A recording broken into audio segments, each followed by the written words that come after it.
Oi pessoal, hoje a gente vai falar então sobre o livro O Cérebro no Mundo Digital, da escritora Maryanne Wolf. Quem é essa autora? Ela é uma neurocientista, diretora também de um centro de estudos sobre dislexia e outras dificuldades de aprendizado. Ela é professora e já publicou mais de 160 artigos científicos. A premissa do livro, então, é falar sobre os desafios da leitura na era digital, o impacto das telas naquilo que estamos lendo e também a qualidade daquilo que a gente lê e consome. Para começar, então, já vou falar que esse é um livro que não funcionou para mim, porque eu não sou o público-alvo desse livro, né? Então, eu sou formada em psicologia. Na faculdade eu tive muito de neuroanatomofisiologia, estudo neurociência muito por conta, por curiosidade mesmo, e além de estudar terapias cognitivas comportamentais. Por conta disso, quando eu comecei a ler o livro, eu levei um choque logo de cara, porque eu esperava um aprofundamento muito maior nas temáticas. Ao invés disso, eu encontrei ali a autora amparando seu discurso em inúmeras referências de artigos, de outros livros, de publicações em revistas e jornais, que entram como nota no final de cada capítulo. Tem um capítulo ali que tem mais de 67 notas, e para mim foi assim, um acúmulo de referências e uma escassez de aprofundamento em algumas temáticas que eu acho que iam ser muito enriquecedoras para a narrativa do livro. Isso torna o livro ruim? Não necessariamente. A minha sensação é que essas inúmeras referências acabaram criando uma colcha de retalhos, que às vezes a gente acaba se perdendo em algumas referências e elas não são aprofundadas. A gente acaba se perdendo em algumas referências e, como eu falei, acabam não sendo tão aprofundadas quanto elas poderiam. Talvez essa seja a proposta do livro, né? Ser mais inteligível para um público que não tem tanto conhecimento, não tem acesso a esse tipo de conteúdo, esse tipo de discussão. Mas para mim entra naquele limite de o quanto que é simplificação de um conteúdo para se tornar mais palatável e quando que passa a ser o ato de subestimar a capacidade de entendimento do leitor.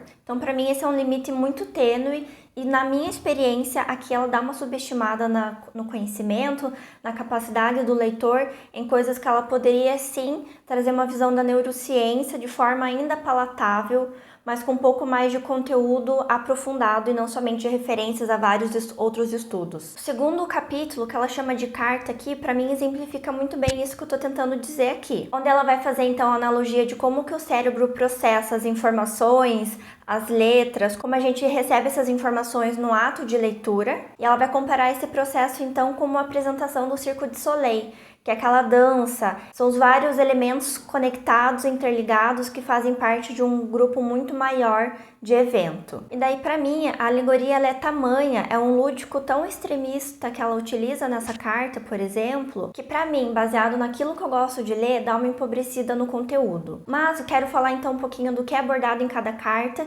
porque pode funcionar para vocês, pode ser um conteúdo que te atrai, que te interessa minimamente e que você pode considerar daí talvez como uma leitura bem introdutória ao tema. A carta 1 se chama então A Leitura, o Canário da Mente, onde ela vai chamar então cada capítulo de cartas e ela vai falar nessa carta aqui da importância da leitura para a formação do nosso raciocínio lógico e crítico, que isso vai dar dimensão ali para o nosso pensamento, para a profundidade com que a gente vai analisar as coisas. Ela fala também de alguns estudos, né, que estão ali tentando entender o impacto das telas na leitura e se isso tem algum impacto também no desenvolvimento cognitivo do indivíduo. Então, basicamente, essa é a premissa da primeira carta. Já a segunda carta, ela se chama Debaixo do Grande Chapéu, uma visão não usual do cérebro leitor. Que é a carta daí que eu comentei, que ela vai fazer toda uma alegoria com o Cirque du Soleil, mas que no começo ela fala antes de como a construção do cérebro leitor ela é muito amparada na plasticidade do nosso cérebro.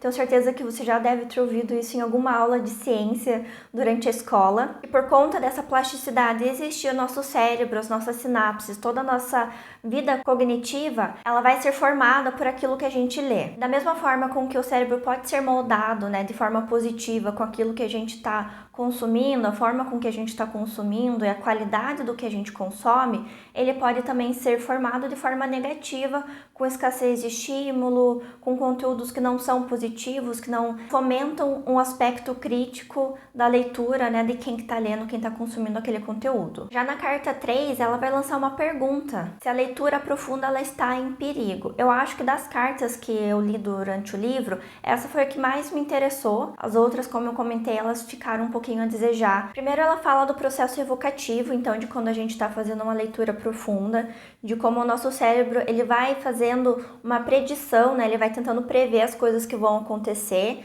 tanto no livro, né, quanto fazer o resgate de palavras, de repertórios que a gente tem construído no nosso aparato cognitivo. Da mesma forma com que quando a gente vai digitar no celular e o teclado ele sugere algumas frases, algumas palavras complementares. Nosso cérebro faz isso quando ele está lendo, quando ele está, na verdade, vivenciando qualquer tipo de experiência. Comportamentos e ações pregressas, elas vão estar destinando, vão estar orientando comportamentos futuros. Então, isso faz com que, com base no nosso aparato, a gente vá tentar predizer coisas que acontecem no nosso mundo. É o mesmo mecanismo um pouco do trauma, sabe? De quando a pessoa vivencia uma situação que ela não foi positiva, quando ela tá naquela situação semelhante novamente, ela já imagina que aquilo que aconteceu de ruim pode acontecer de novo. Então, da mesma forma com que um trauma é formado no nosso cérebro, o aspecto de como a gente lê e como a gente evoca sensações, conteúdos, a gente faz insight com outras coisas que a gente leu, é o mesmo mecanismo. O nosso cérebro ele vai fazer isso, então, com base na quantidade, na qualidade dos insumos, da matéria que a gente está fomentando ali, que a gente está alimentando o nosso cérebro. Por conta disso, aquilo que a gente está fornecendo para o nosso cérebro, ele vai fomentar a empatia. Porque pense, né, os livros que a gente lê falam muito de experiências humanas, faz com que a gente tenha percepções, tenha acesso a pensamentos de coisas que a gente até então não vivenciou. Isso vai fazer, então, o fomento dessa empatia, de ter um olhar diferenciado sobre as situações. Isso, obviamente, se a leitura ela for uma leitura, entre aspas, de qualidade, que ela realmente promova esse tipo de experiência. Dessa forma, como o nosso cérebro ele tem essa capacidade de evocar sensações, evocar coisas que a gente já vivenciou, ou simular até mesmo coisas que a gente está experienciando, isso faz com que quando a gente está lendo, a gente realmente vivencie sensações similares àquelas que o personagem ou o autor quis que a gente vivenciasse, principalmente no aspecto tátil. Então, se quando você está lendo um livro de terror, você realmente sentir arrepio. Quando você está lendo um livro de romance que tem uma tragédia que acontece, você realmente ficar emocionado. É como se o teu corpo tivesse, com base nos neurônios espelhos, realmente espelhando dentro de você aquela situação que está sendo vivenciada.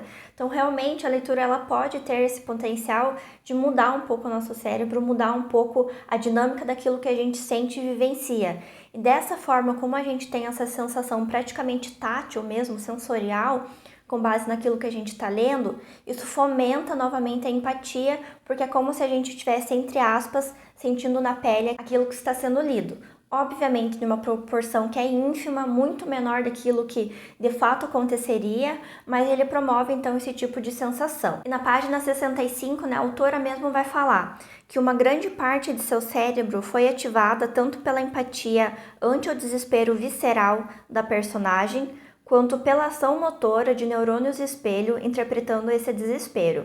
Então, é basicamente isso que eu expliquei aqui. Daí a gente avança para a carta número 4, que ela questiona o que acontecerá com os leitores que fomos. O que ela quer dizer com isso? Hoje a nossa qualidade, né, de atenção, ela decaiu significativamente por um aspecto de hiperatenção e hipervigilância. Prestar atenção focada em muitas coisas ao mesmo tempo, e é como se a nossa visão periférica tivesse que também estar vigiando aquilo que está acontecendo no nosso entorno. Isso faz com que a gente ative um neurotransmissor no nosso corpo, que é o cortisol, que é aquele que simula a fuga e luta. Isso remete à época que nós éramos caçadores, coletores, e a gente tinha que se preparar e estar alerta para tudo aquilo que estava à nossa volta. Então, realmente é um instinto de sobrevivência que o nosso cérebro, ele starta quando a gente precisa estar nessas situações onde o estresse cognitivo é muito grande, e daí ele vai liberar esse neurotransmissor para que o corpo consiga lidar com aquele estresse. É por isso que a gente não dorme bem, é por isso que a gente come porcaria, enfim. Ela traz uma informação aqui que eu achei interessante para pensar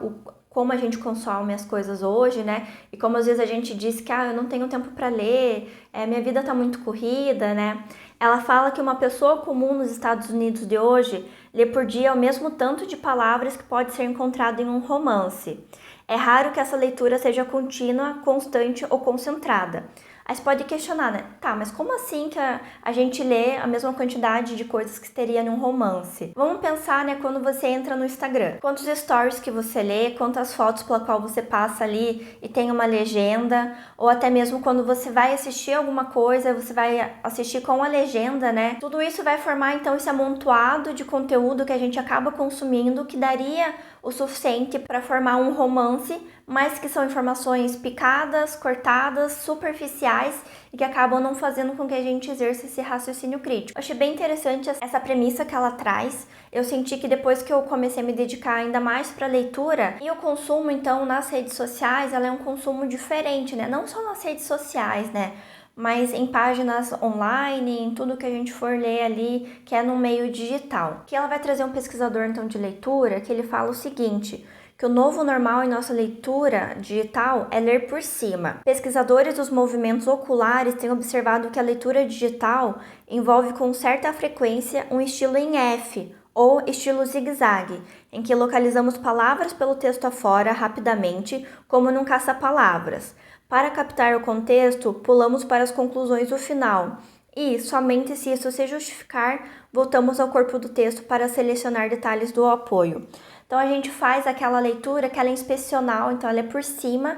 A gente tenta achar então palavras que vão chamar a nossa atenção, ou vão dar insumos para você entender sobre o que aquilo se trata. E se te interessar, você vai voltar e ler então completamente. Eu me identifico muito com isso. Isso me fez lembrar muito de quando eu participei de uma iniciação científica na faculdade, que eu tinha que fazer uma revisão bibliográfica de artigos publicados sobre um determinado tema, que foi na verdade sobre desenvolvimento infantil, letramento e etc. Eu tinha que entender, né, qual era o método científico aplicado naqueles estudos. Então, basicamente, eu lia o resumo e a conclusão. Se aquilo me interessasse, eu voltava ali o artigo inteiro para utilizar ele na pesquisa que eu estava desenvolvendo. Então, se eu na faculdade já fazia isso, imagine a gente fazendo durante o consumo de uma rede social, quando a gente está lendo um Stories ou quando a gente está vendo um Reels. Esse é o aspecto, entre aspas, negativo, então, das telas nesse meio digital que a gente está inserido, porque a nossa leitura ela vai ser mais superficial e diferente de quando, teoricamente, diferente quando a gente está lendo no papel. A diferença no papel é a percepção espacial.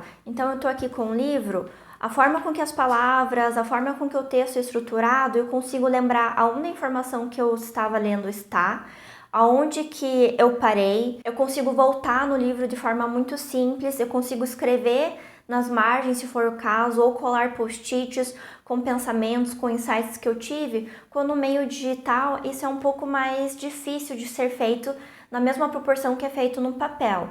Então eu pessoalmente, eu leio bastante no Kindle e eu tenho dificuldade em voltar num trecho que eu estava procurando. Primeiro porque você tem que ficar dando voltar ali em inúmeras páginas, é diferente de você folhear.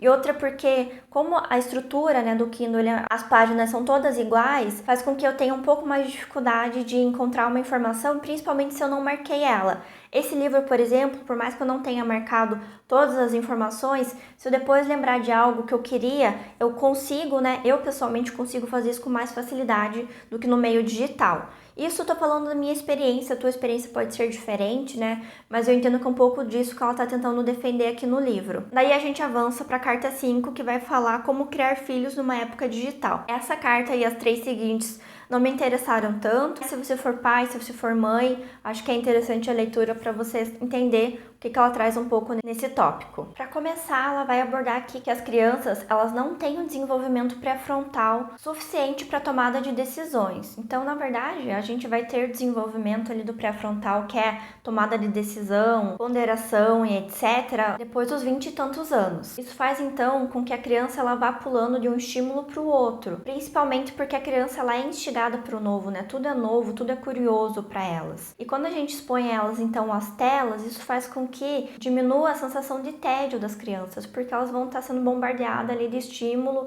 a todo momento, é só passar para o lado que tem mais um vídeo e etc. Só que a promoção do tédio é importante na infância porque isso promove também a criatividade, a construção de mundos, a hipótese, o faz de conta, que faz parte do desenvolvimento intelectual da criança e é importante ali para a formação cognitiva dela como indivíduo. A carta 6 se chama Do Colo para os computadores de colo nos 5 primeiros anos. Não vá tão depressa. Aqui ela basicamente vai defender, então, o incentivo à leitura, incentivo que os pais leiam para as crianças, que leiam durante a noite, se for o caso, leiam principalmente no papel, porque isso faz com que possibilite, como eu comentei, esse vai e volta, a repetição, a experiência do papel. Tem livros também, né, infantis, que eles têm experiência sensorial, que eles são táteis, que eles têm bonequinho.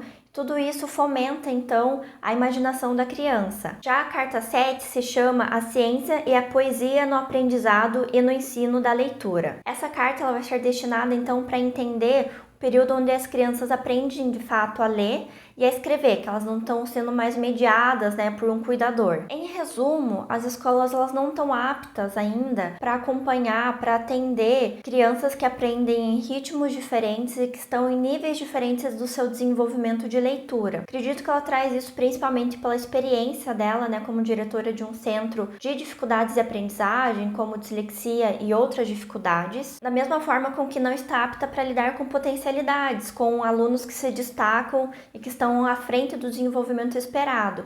Então, as escolas normalmente vão atuar na norma, né? Na média daquilo que as crianças deveriam estar desenvolvendo. E o que está acima ou abaixo disso acabam ficando marginalizados. Ali em torno da quarta série, os professores acabam presumindo e assumindo que as crianças sabem, quando nem sempre isso é verdade. Isso acaba gerando, nessa idade que a gente começa a ver a ampliação do bullying, da chacota, do aluno tendo que ler em voz alta algo, sendo ainda não tem o desenvolvimento da leitura necessário para ser exposto a esse tipo de situação, que precisaria de mais treino. Isso gera, então, desde cedo uma frustração muito grande com o ambiente da escola e com o desenvolvimento, né, infantil, escolar, de leitura, faz com que as crianças se sintam burras ou inaptas, diferentes dos outros e não um diferente positivo. A carta 8 se chama Construindo um Cérebro Duplamente Letrado e ela vai defender aqui que as crianças elas precisam ser letradas tanto no papel, no meio offline, digamos assim, quanto no meio digital, que elas devem se tornar bilíngues, como elas são, às vezes, em mais de um idioma. Então, a autora não fala, então, morte aos meios digitais e vida somente aos livros e ao papel, né? Ela entende que é importante, realmente, essa dupla exposição, mas que ela seja equilibrada. Então, ela fala aqui que o papel ela pode ser, então, esse meio onde a criança vai aprender a ler e desvendar histórias.